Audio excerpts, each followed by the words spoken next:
O Brasil tinha um plano bastante ambicioso para revolucionar o dinheiro, uma moeda digital oficial que ganhou o nome de Drex. Mas, de repente, o rumo do projeto mudou completamente. Hoje a gente vai desvendar a história por trás dessa reviravolta e, claro, o que ela significa para o futuro do nosso sistema financeiro. Então, a grande pergunta que fica é: como um projeto que prometia ser uma das maiores inovações do sistema financeiro brasileiro mudou de curso de forma tão drástica? É exatamente isso que vamos analisar agora. O ponto de virada foi um anúncio bem direto. O Banco Central, na prática, decidiu reavaliar toda a infraestrutura do projeto como a gente conhecia. Essa decisão forçou uma análise completa e levantou uma questão fundamental. Afinal, qual é o verdadeiro papel do Estado na era do dinheiro digital? Para a gente conseguir entender o tamanho do impacto dessa mudança, a gente precisa primeiro voltar ao início e ver o quão grandiosa era a visão original para o Drex. A ideia por trás era, na verdade, bem simples, mas poderosa. Criar uma versão oficial e digital da nossa moeda, o real. Diferente de criptomoedas privadas, o Drex seria garantido pelo Banco Central, mantendo a estabilidade e a confiança que já existem, mas agora com novas capacidades tecnológicas. E o plano, olha, era extremamente ambicioso. Não se tratava apenas de mais uma forma de pagamento. O objetivo era criar uma infraestrutura completa para o chamado dinheiro programável, onde um contrato inteligente poderia, por exemplo, transferir a propriedade de um carro de forma automática no exato instante do pagamento. Era uma promessa de revolucionar todo o sistema financeiro. E o projeto vinha avançando em um ritmo bem acelerado. Lançado em 2021, ele rapidamente entrou na fase de testes com grandes empresas e a expectativa era de que as primeiras operações já começassem no final de 2024. Tudo parecia estar no caminho certo. Mas então começaram a surgir os obstáculos. Vamos analisar agora quais foram os desafios que forçaram essa mudança de rota tão importante. E veja bem, não foi apenas um problema pontual, foi uma combinação de 3 grandes obstáculos fundamentais que juntos simplesmente inviabilizaram o projeto em seu formato original. Bom, e aqui está o pano central da questão. A tecnologia blockchain, por sua própria natureza, é transparente. No entanto, o sistema financeiro brasileiro é regido por leis de sigilo bancário muito estritas. Essa contradição fundamental entre a transparência da tecnologia e a privacidade exigida por lei se tornou o verdadeiro calcanhar de Aquiles do projeto.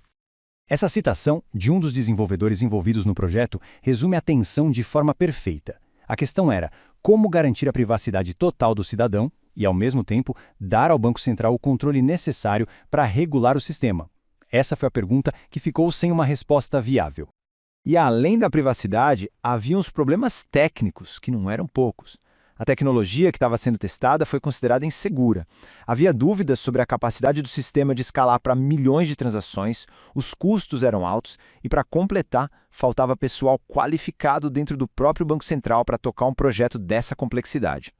E, por fim, o fator político. A ideia de uma moeda digital totalmente controlada pelo Estado gerou uma série de preocupações sobre vigilância e controle social, adicionando uma camada extra de pressão sobre os desafios técnicos que o projeto já enfrentava. Diante de todos esses desafios, o Banco Central não desistiu do projeto. Ele recalibrou a rota. Vamos entender agora como ficou essa nova direção estratégica.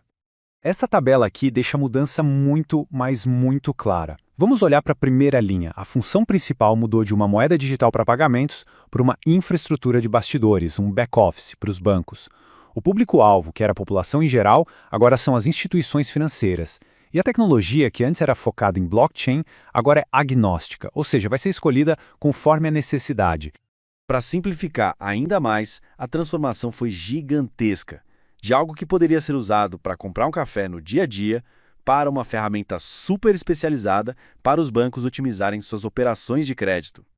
E essa declaração do próprio coordenador do projeto, Fábio Araújo, confirma oficialmente a mudança. A palavra pagamentos foi, de fato, retirada do centro da equação. O foco agora é outro. Com o Banco Central recuando da sua visão original, um novo cenário para o dinheiro digital começou a se formar no país. Bom, a gente sabe que a natureza não tolera vácuo, certo? No mercado financeiro, isso ainda é mais verdadeiro.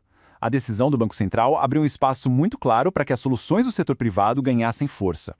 E quem está preenchendo esse espaço? As chamadas stablecoins.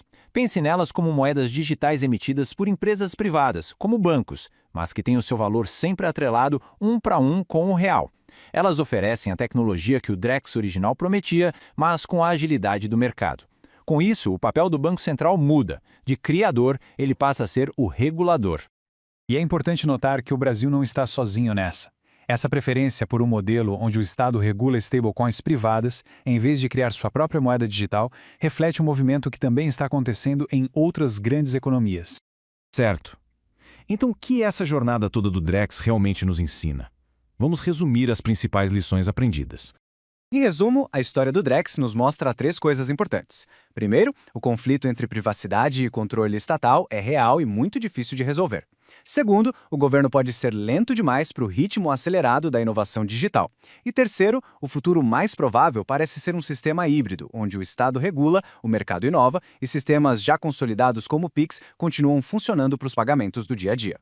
Portanto, em vez de ver essa mudança como um fracasso, é mais preciso enxergá-la como um amadurecimento, uma adaptação estratégica, baseada nas lições que foram aprendidas durante um processo de testes que foi rigoroso e bastante complexo. E tudo isso nos deixa com uma pergunta final para reflexão. Será que a história do Drex sugere que o verdadeiro papel do Estado é criar as regras do jogo, enquanto inovação real no dinheiro digital virá da agilidade e da competitividade do setor privado? É uma questão que, sem dúvida, vai definir o futuro das finanças.